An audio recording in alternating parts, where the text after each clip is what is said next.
I was a dumb kid, you know. I didn't have anything to say. What else did you do in the time? Because I read that you also painted and wrote poetry and short stories. Yeah, I mean, painting was a big deal. I loved sketching and painting, and I thought, you know, I still love that. My thing is, I just love creating, and ultimately, I had to pick one. You know, I was kind of a jack of all trades for a while, like doing a little bit of everything, but not focusing enough on one thing. And the one thing that I have to do is make music. The one thing I'm going to do, even if I don't get paid to do it, is make music. So I figured that was I should give it a shot. I didn't want to be, you know, 60 years old and look back on my life and say I didn't give it a shot. And luckily it worked. But what in 2001 was it specifically that made you choose? I was working in a film production company, and I was working with writers and directors and kind of helping people realize their creative dreams. And then really looked at it and said, I want to do that for myself. And so I kind of shut down this project that I was working on and started my whole life over again as a musician. Started playing open mics and working crappy little jobs to make money, and then that's when I found the Hotel Cafe in Los Angeles, which is like my home base there, for me, the home base for a lot of musicians in LA. And it was just such a great community of people that really supported each other, and I felt accepted in that world, and I kind of never left. Yeah, because when you worked at MTV for a while, was that before that? In college, yeah. I worked at MTV in college. Yeah, that was a fun job. Yeah, because was there something that you learned about the music business there that you?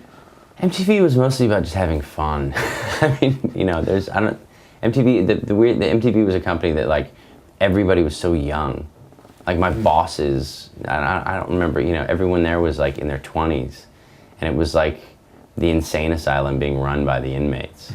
You know, and that was the energy of MTV. Was that in that time it was just all like really, really young people. I mean, you pass the age of 35 and you get fired. You know, it's like for a lot of people back then.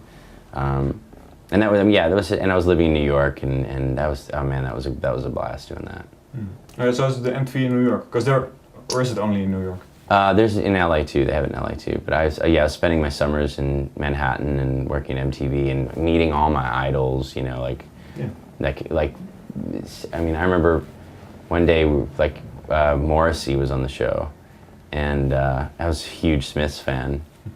And they just grabbed me and said, okay, you have to figure out how to get Morrissey out of the building. And there are 2,000 kids out on the street, like trying to break in to come see him. And I organized like a way to get him through. The only exit was through the trash dump area. And I will never forget standing there for like 5 minutes and having having kind of a conversation with Morrissey, but not really. And I don't remember a word I said because I was so nervous the whole time. Next to giant trash bins. I was like, this is not something I ever thought I would be doing in my life. But mostly it was cool observing musicians and seeing how they handled themselves. Some very well and some not so well. I learned a lot about the business side of this before I committed to doing it myself. Yeah, well, that's maybe something that you can profit from when you start doing it yourself. Yeah, absolutely. And also knowing how to treat people. There are a lot of assholes in this business. And I didn't want to be an asshole. And do you think you'll ever be like Morrissey, that you can leave the building? Yeah, I mean, that'd be nice. I think, to me, like I was saying, like music is always, it's a therapeutic thing. It's something I'm going to do whether or not I get paid to do it. And it was never, there's definitely some musicians I know that, you know, fame is important to them. Like attention is important to them. I don't care about the attention. If anything, I had to kind of get over stage fright and get over getting up in front of people. But the fact that I get to write all these stories and say all this personal stuff and make a living out of it, something I'm going to be doing anyway, is incredible. So if anything else happened, that's great, but I don't need it.